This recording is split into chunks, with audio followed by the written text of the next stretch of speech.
Startuprad.io, your podcast and YouTube blog covering the German startup scene with news, interviews, and live events. Hello and welcome everybody. This is Joe from Startuprad.io, your startup podcast and YouTube blog from Germany, as well as the host of the world's first internet radio station dedicated to startups and tech companies. If you'd like to learn more, go down here in the show notes wherever you're listening to this or watching this. There'll be a link to our website or to our Linktree link, and there you can find all the options to subscribe, to like us. And if you haven't done so, make sure to hit the like and subscribe button wherever you are consuming this. Today, I would like to welcome Marcus. Hey, how you doing? Hi, Joe. It's a pleasure to have you here. And admittedly, this is a kind of follow-up. When I started out with Startuprad.io, I made an interview with one of your investors and your former co-CEO 7 years ago. It was published in October 2014 at the time when I was not really publishing on a regular basis. Nonetheless, this is a little bit long-term follow-up here, just to make sure everybody knows. So, as people can see, you are the CEO of Traxpay, and we made this interview for a special reason because the Greensill insolvency kind of tainted a little bit everything that is related to supply chain finances. So instead of just talking about your CV, your business, your company, and so on and so forth, we are going to dive a little bit deeper in what you guys are doing and why you guys actually different from them. And of course, we'll use a lot of special terms, and everybody who would like to learn more, go down here in the show notes to our blog post, and there we'll have a link for further readings. And there you'll find all the explanations of everything, almost everything we're talking about, like special terms. So you are already for quite some time at Traxpay, but I've seen you had quite an interesting life before that. You've been an assistant vice president for more than a decade with Deutsche Bank. You have been with Software AG, one of the big software companies here in the Rhine-Main area. You've been with Hitachi Consulting, and then at one point you ended up with your own startup.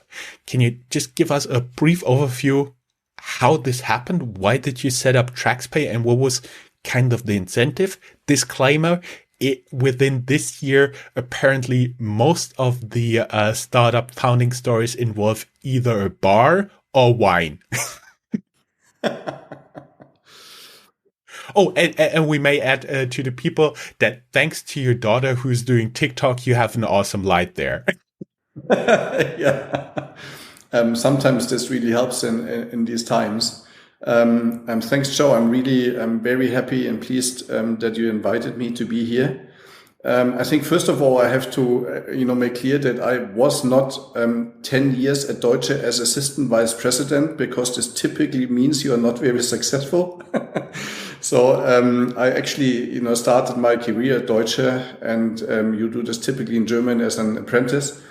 And I then moved on and finished as assistant vice president. But to be honest, I always wanted my own business, and I always wanted to create a startup. In those years, and we are talking, actually in the last decade, last millennium, there was not a lot of fantasy for a banker to have a startup. This was way before fintech. So I was actually sitting there and realized that I can't code, and realized that the only thing I can do is banking. I was also quite sure that after my last adventure at Deutsche, where I kind of had my first startup within the bank, we founded an e-business consultancy, which was my last task. And so it was a little sniff in being self-employed and having your own business. But after 10 years, I decided, if I now don't leave the bank, I will stay there forever. And as much as I think that I'm still a banker and think like a banker, I just wanted to do something different. So I then moved on and did, roughly 10 years of consultancy. You mentioned the major points was also GFT, but Software AG, and then Hitachi Consulting. But, I there realized that consulting is not really a very interesting business because it doesn't scale. It scales with people, but not beyond that. And so actually at Hitachi Consulting, I developed the idea of Traxpay. I was even at the stage where Hitachi Consulting was about to implement this. And then, a lot of Japanese flew in from Japan. I mean, this is a good sign when they come to visit you and they listened to my idea and everybody was quite excited. And then the old guy in the room was looking at me and said, well, Markus, it seems like everybody thinks this is a good idea. And, I was, kind of positive, so nodding.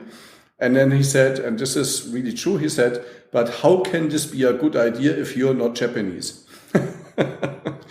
And so, I always heard the story. I never believed them, but they killed the idea because I was not Japanese. And, honestly, after that, I was really kind of, this isn't the place to be because I don't want to do consulting. I want to do some scale-up businesses. And, the interesting side effect is that Hitachi Consulting was actually really found because of that they are going to build services alongside their really hardware that they are building. So as I was not Japanese, I thought, my career is not really going to prosper with this Japanese company. So I said, okay, if I don't do it with Hitachi, I just do it by myself, and I founded Traxpay. Ah, I see. That's a very interesting story. And Traxpay, you founded it in 2009, so almost 12 years ago. What was the idea behind it? And at the point you founded the company, what was the thing, the final vision you had, and how did it turn out to the truth? How did vision and reality collide? Well, pretty much. So when I did this, I was really in all the times the last years at Deutsche, but also then my whole career as a consultant with different companies. I was always looking at payments and I was always looking at treasury.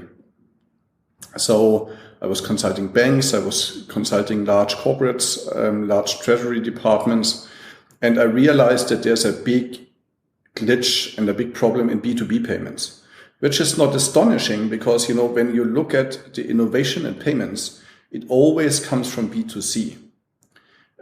Having said that, there wasn't a lot of innovation taking place in payments, not looking at blockchain and obviously what derives from that, because I think this is really some very new stuff and new innovation, which again derives or comes from B2C, not B2B.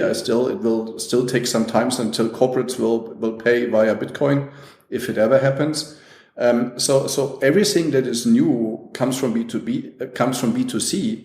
But the point is that in B2B, you have very special requirements. So I said, well, if you pay invoices and if you pay invoices on a larger scale, like not one invoice, but 100 invoices or 1,000 invoices, you need a lot more information. And, in Germany, we have the reference field with 140 characters. In England, you used to have 10 characters, and it's never enough. But in times where, data is not limited anymore, I said, well, you can use whatever kind and amount of data to do that. And so it shouldn't be limited. And this is why, we initially started. May I just add that you're talking about like the 140 characters? You're not talking about Twitter.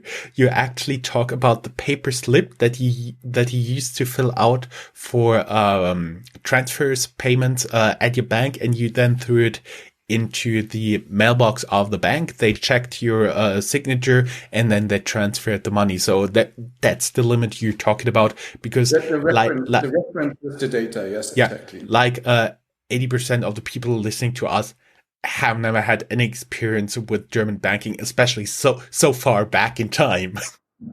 No, that's true. But Joe, the point is that even if you do, transfers today, the amount of data you can put into that, if it's this paper slip, or if you do online banking, is also limited to these characters, because the banks just said, well, it's 140, so we stick with 140. Now, obviously, in times, and especially since we know about XML, I said, well, it should be much easier, because you have, open tag reference, you can put whatever in there you want, and then close tag reference, and it should be it. So there was no necessity for that, apart from the fact that obviously, banks have agreed on it's 140 characters in Europe, so we stick with that. But again, it's not enough for business purposes, and we said we need to do this differently. And luckily at that time, we had a very strong exchange with SAP, and namely at that time, Jim Hagemann-Snabe, who was the CEO, because he said, what you guys are doing is actually great, because if you look at it again from a business perspective, you have on the buyer side an ERP system, be it SAP or others, and you have on the supplier side an ERP system, and they have a full reference and fully documented the whole business processes. But whenever it comes to the payment, it's like entering a black hole, and this connect is gone. So he said, if you are able to do what you want to do, it opens up a whole can of possibilities when it comes to, and we are now at this topic, to supply chain financing.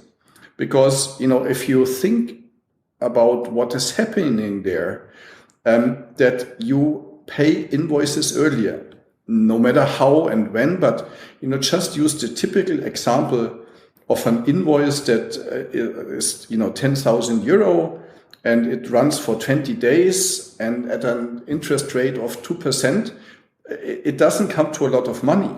And the manual cost to really transfer or change this invoice and change all the processes around it to pay it early and maybe use a little discount and all that is much less than this 80 euro that, the manual thing you have to do around that is causing. So he said it doesn't make sense. But if you are able to automate this, it doesn't matter, because it's fully automated, it's full STP, fully digitalized.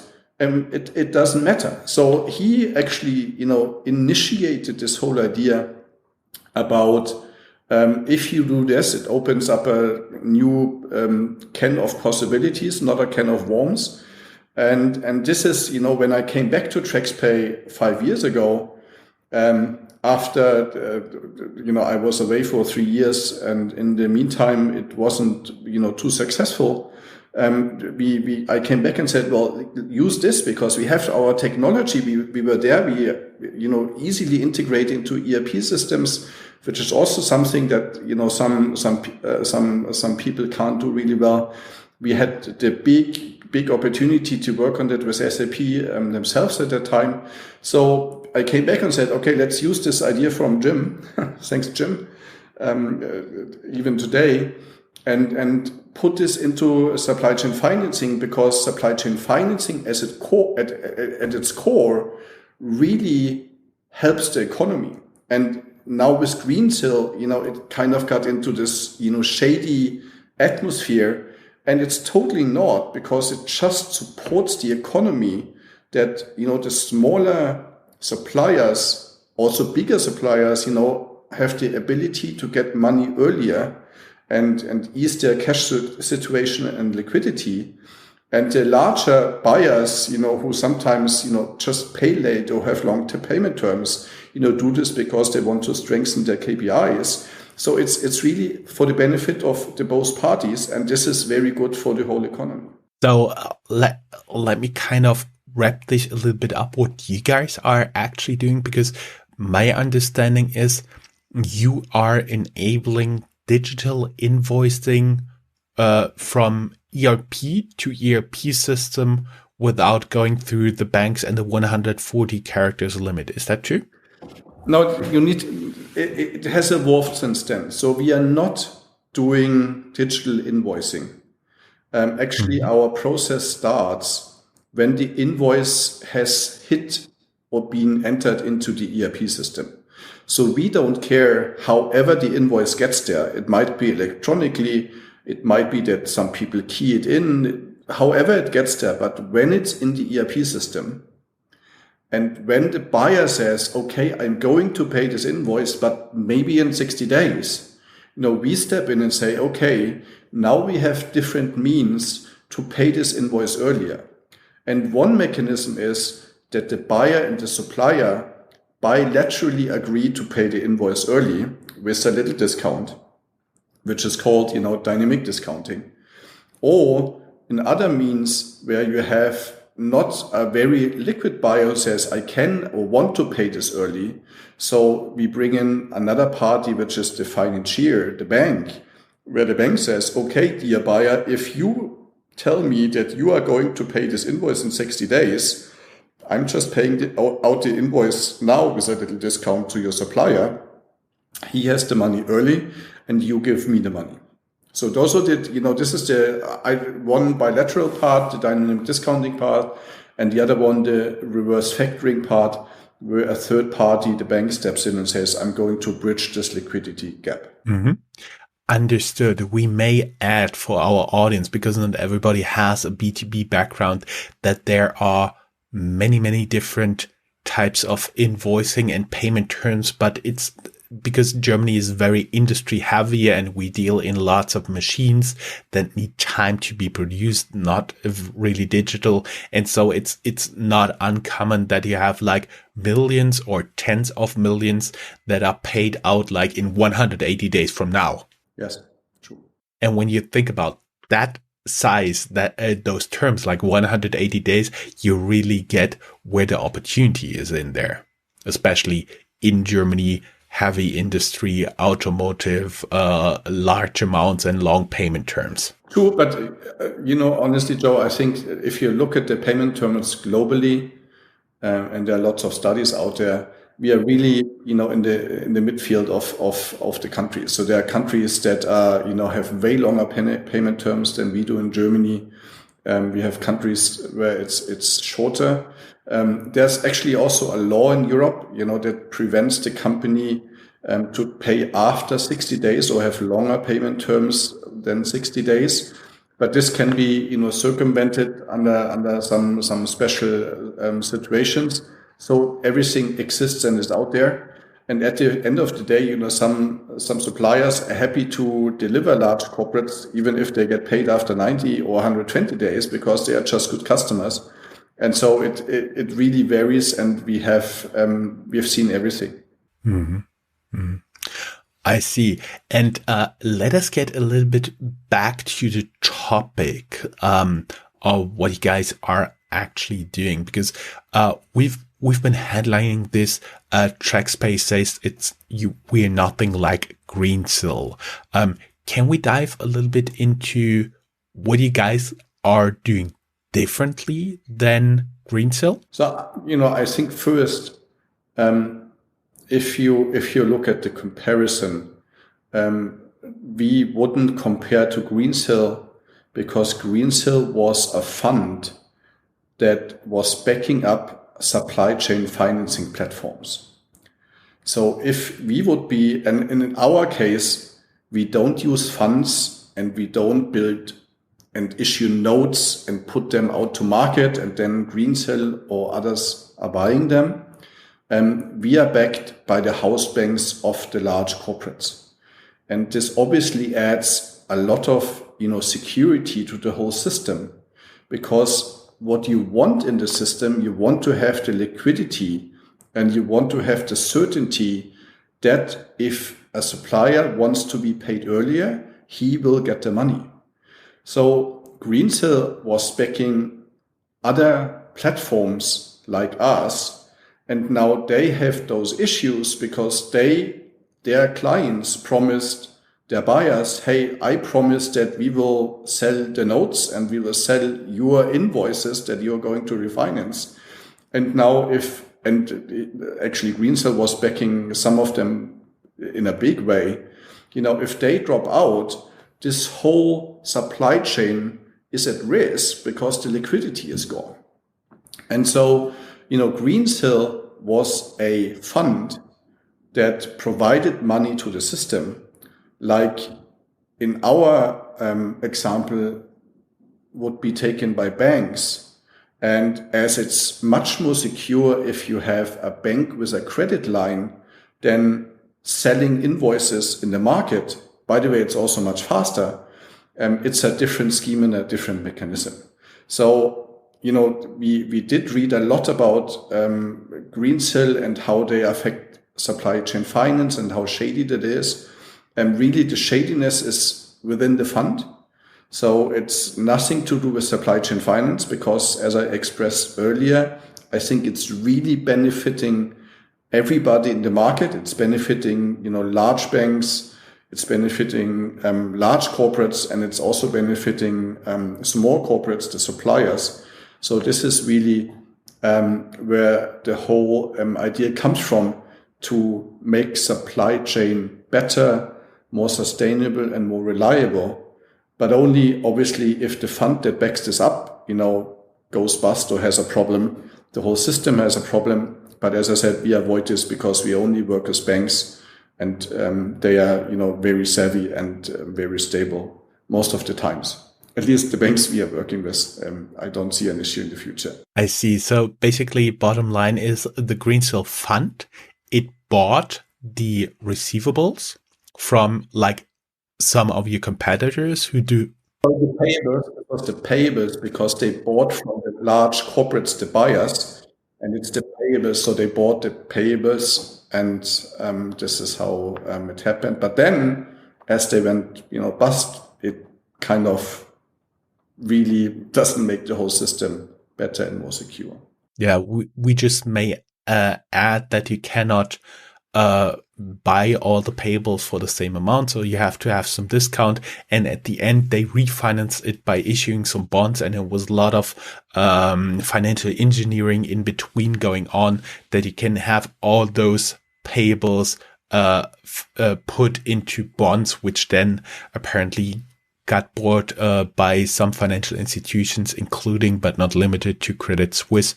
But I do believe there will be much more appearing in the news, in the specialized news, over the next year or so.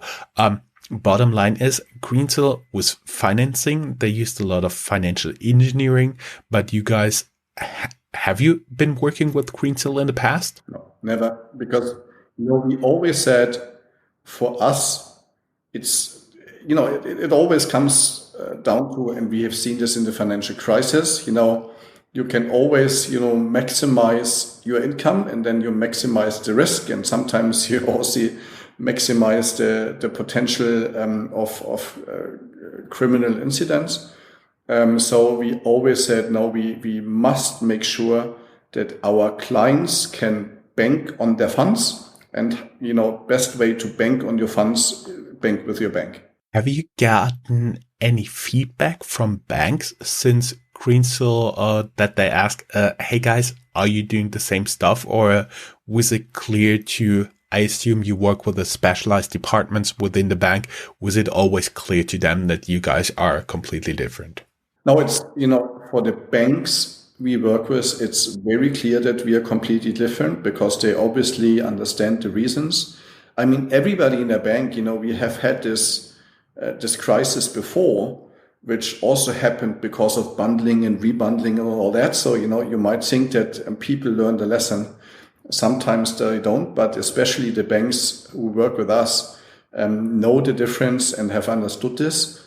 On the client side, obviously there was some, how should I say this, some uncertainty and questions.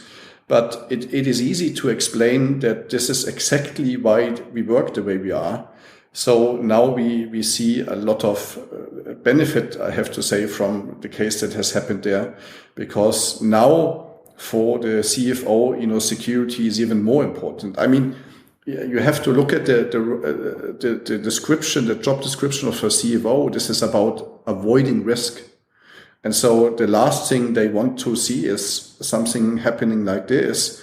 obviously, the whole industry with supply chain financing platforms is, very new. So people have to learn what it is. And obviously those platforms don't go out there and say, hey, that you might have a risk that we can't sell your invoices. We can't place your notes.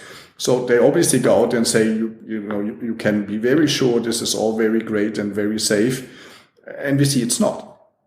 And so we did have a lot of questions. I think the answers pleased our, especially prospective clients a lot.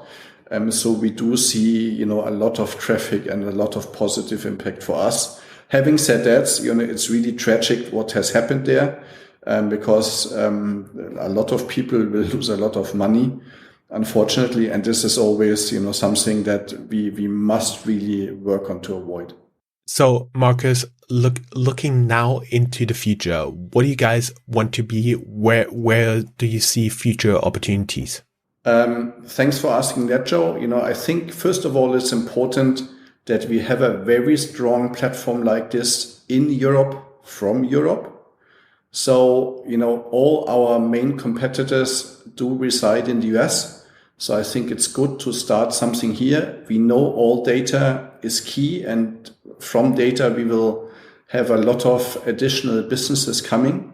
But to put it, in a really short and crisp way, we are striving to be the SWIFT for supply chain financing that helps banks and corporates. Do you have a few words on your outlook? What you guys are expecting for the future? Because in Germany, we talked about it. You can find it in the show notes that there was a special law in Germany in 2020. You didn't have to file for insolvency if your troubles came from Corona.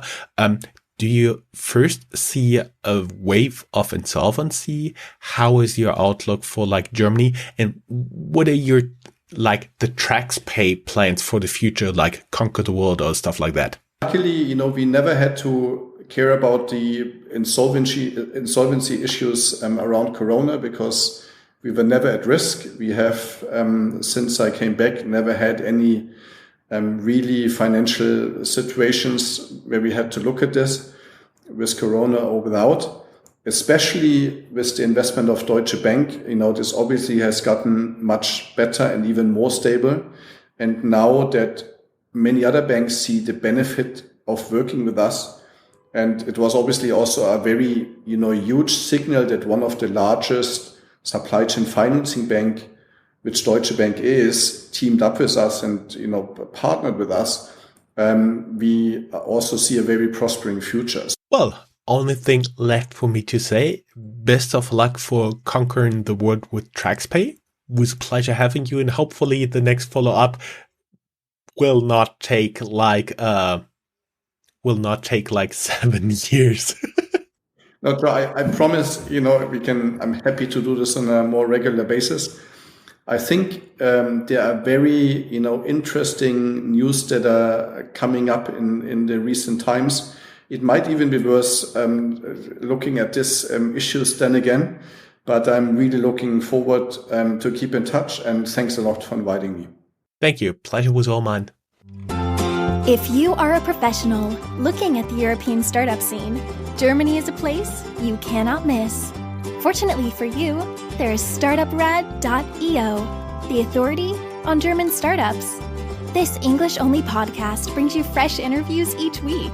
Most likely, you have never heard or read anything on these startups before in English, but you will in the future. Be ahead of the curve and subscribe to Startuprad.io podcast, or check for the Startuprad.io internet radio station. Check your Alexa for the Startuprad.io skill as well.